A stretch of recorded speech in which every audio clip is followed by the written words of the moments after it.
उत्तर प्रदेश के वाराणसी से बतौर सांसद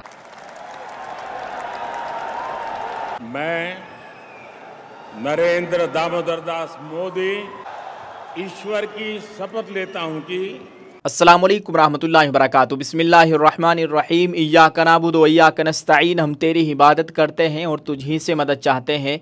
जी हाँ दोस्तों, मैं एहतिशाम निज़ामी कासमी इस वक्त की बहुत अहम ख़बर आपके साथ हम शेयर करते हैं। दोस्तों, बड़ी भाग दौड़ के बाद और बड़ी गहमा गहमी के बाद आज 9 जून 2024 से बात इस नतीजे पर आन पहुंची है कि बिलाखिर तीसरी मरतबा नरेंद्र मोदी ने भारत के वज़ीर आज़म के तौर पर हल्फ ले लिया है।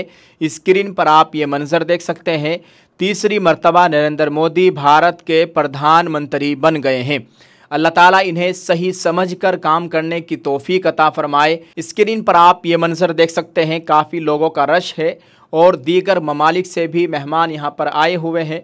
दोस्तों, कई मुस्लिम मुल्कों के रहनुमा, कायदीन, प्रधानमंत्री, राष्ट्रपति यहाँ पर पहुँचे हैं। बांग्लादेश की प्रधानमंत्री शेख हसीना भी पहुँची है। मालदीव के राष्ट्रपति भी यहाँ पर पहुँचे हैं और कई मुल्कों के ज़िम्मेदारान यहाँ पर पहुँचे हुए हैं। स्क्रीन पर आप देख सकते हैं। और मोदी साहब के टेम्पो वाले भाई, पैसों के टेम्पो वाले भाई अडानी और अंबानी भी यहाँ पर पहुँचे हुए हैं।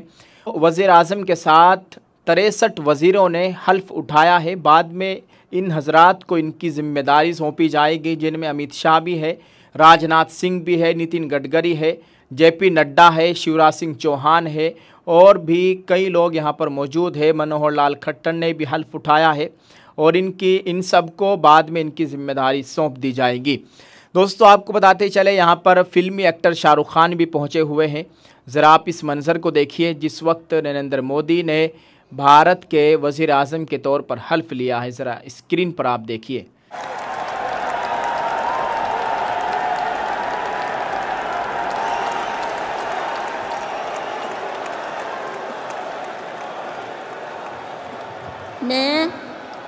मैं नरेंद्र दामोदर दास मोदी ईश्वर की शपथ लेता हूं कि मैं विधि द्वारा स्थापित भारत के संविधान के प्रति सच्ची श्रद्धा और निष्ठा रखूंगा। मैं भारत की प्रभुता और अखंडता अक्षुण्ण रखूंगा।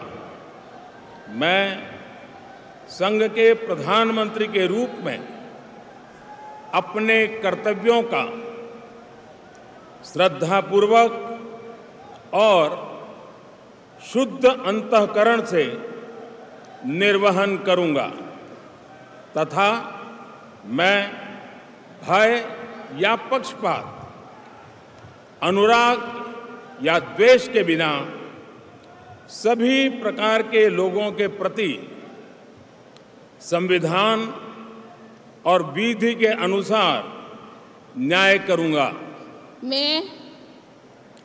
मैं नरेंद्र दामोदर दास मोदी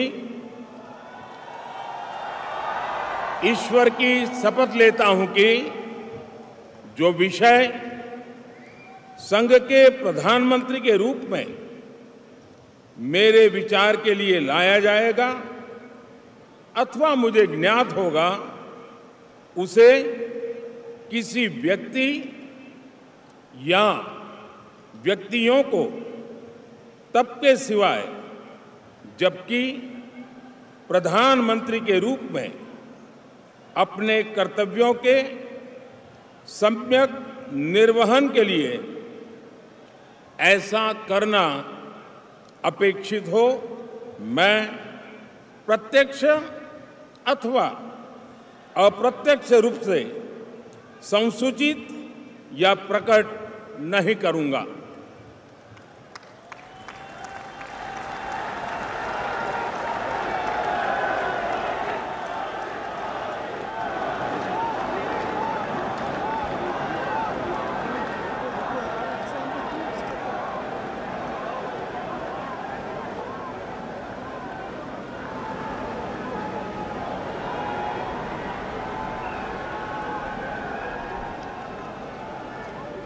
दोस्तों आपको बताते चले, केंद्र में टीडीपी चंद्रबाबू नायडू की जो पार्टी है टीडीपी का मुस्लिम आरक्षण, स्क्रीन पर आप देखिए, सूत्रों के हवाले से बताया जा रहा है, मीडिया ने भी इसको शाये किया है कि मस्जिदों के रख रखाव के लिए हर महीने 5,000 दिए जाएंगे, कि पढ़े लिखे इमामों को सरकारी काजी के रूप में नियुक्त किया जाएगा, मस्जिद के इमामों को 10,000 रुपये हर महीने दिए जाएंगे, मुस्लिमों को बिना ब्याज के 5 लाख तक का लोन दिया जाएगा, 50 साल से ज़्यादा उम्र के मुसलमानों को पेंशन देने का वादा, और हर बड़े शहर में ईदगाह और कब्रिस्तान के लिए ज़मीन दी जाएगी।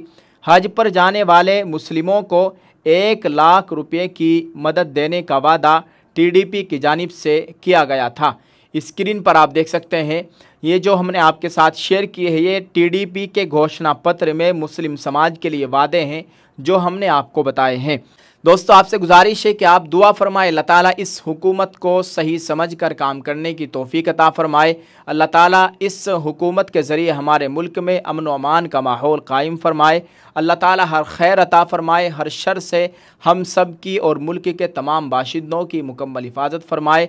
अल्लाह ताला मुसलमानान हिंद के हाल पर रहम फरमाए। आप इस ताल्लुक़ से दोस्तों क्या कहना चाहेंगे कमेंट में लिखकर ज़रूर बताइएगा। बड़ी गहमा गहमी थी कि कौन वज़ीर आज़म बनेगा, किसकी सरकार आएगी, किसकी हुकूमत बनने जा रही है। कोई कहता था कि इंडिया गठबंधन की हुकूमत आने वाली है, कोई कहता था कि फिर से मोदी सरकार आने वाली है। बिलाखिर फिर से तीसरी मरतबा मोदी सरकार आ ही गई है। आप इस ताल्लुक़ से क्या कहेंगे कमेंट में ज़रूर लिखिएगा और इसको शेयर ज़रूर कर दीजिए। दुआ है अल्लाह ताला हम सब का हामी व नासिर हो, आमीन। अस्सलामु अलैकुम व रहमतुल्लाहि व बरकातुहू।